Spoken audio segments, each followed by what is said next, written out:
Iran has released new footage showing a visit to one of its underground missile facilities.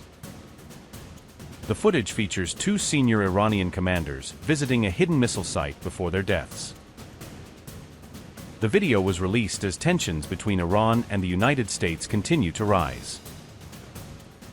On July 16, Iran published footage showing two senior commanders visiting an underground missile facility.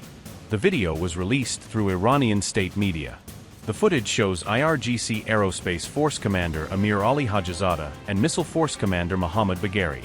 Both are seen inspecting the underground complex. According to Iranian reports, both commanders were killed in U.S. strikes during the 12-day conflict in 2025. The footage predates those strikes. At the time the video was recorded, Hajizadeh was leading the IRGC Aerospace Force. He oversaw Iran's missile and aerospace operations. Bagheri was serving as commander of the IRGC Aerospace Missile Force during the visit. He was responsible for Iran's missile force operations. The footage was released as Iran and the United States entered a renewed period of confrontation after a fragile 2-month truce. The timing has drawn attention amid rising regional tensions.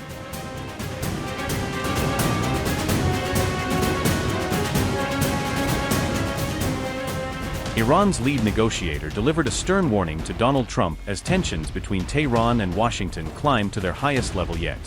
On July 15, Mohammad Bagheri declared that, unlike the United States, Iran had never sought war despite the escalating confrontation. Ghalibaf warned that Iran is fully prepared to fight until the very end while still leaving the door open for a negotiated peace agreement. The senior Iranian negotiator argued that Tehran is engaged in what he described as an essential but existential struggle against the United States. Ghalibaf accused the Trump administration of pursuing a deliberate strategy aimed at toppling Iran's government and tearing the country apart.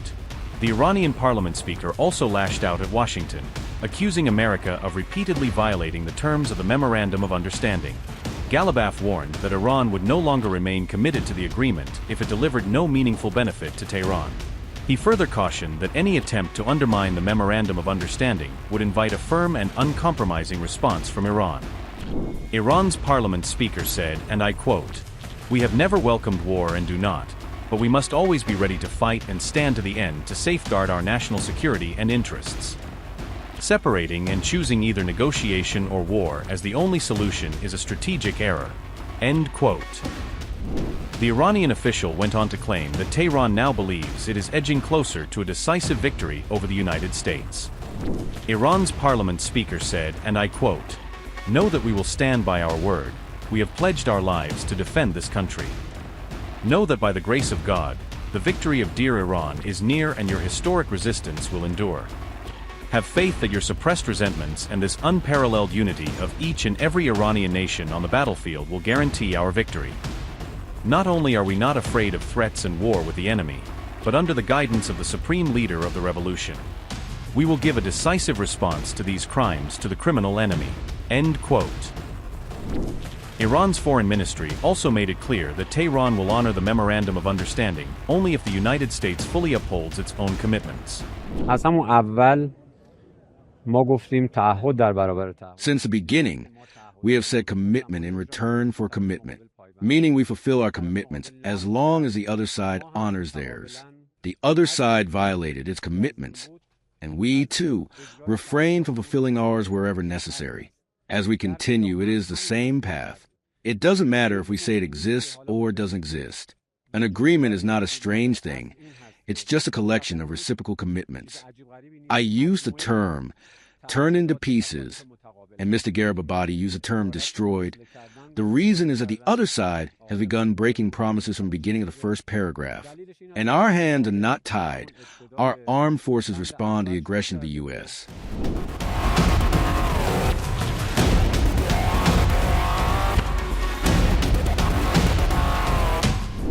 This came as Iran launched retaliatory military strikes immediately after the United States carried out fresh attacks on July 15th.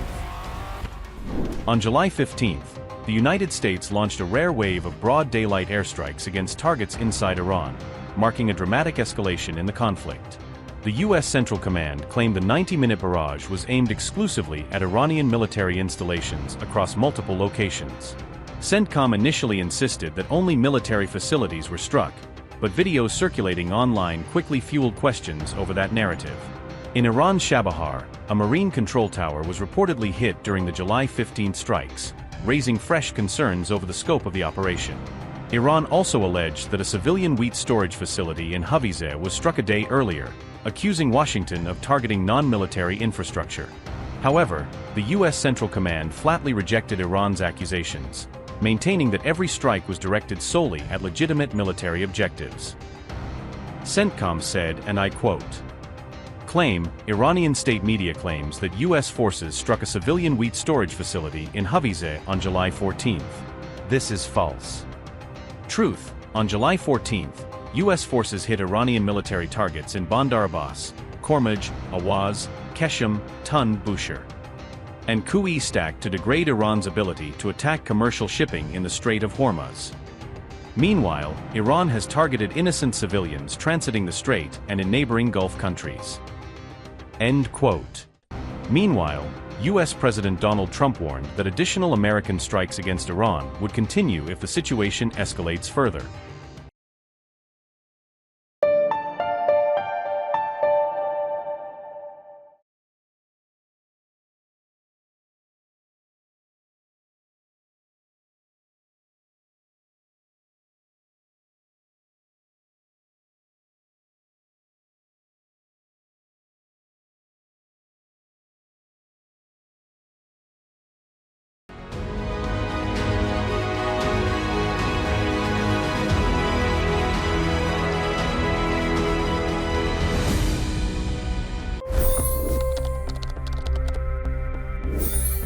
$25 crore गरीब गरीबी को परास्त करके बाहर निकले।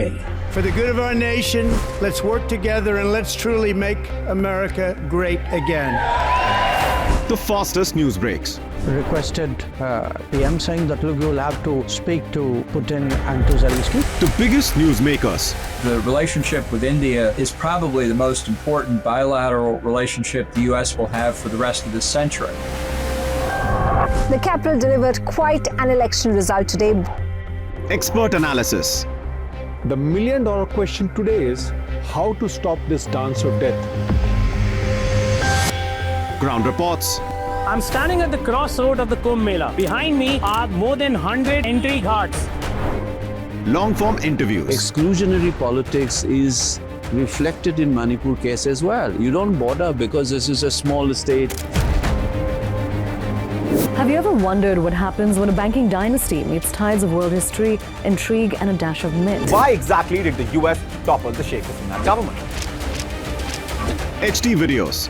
We don't just break news, we break it down.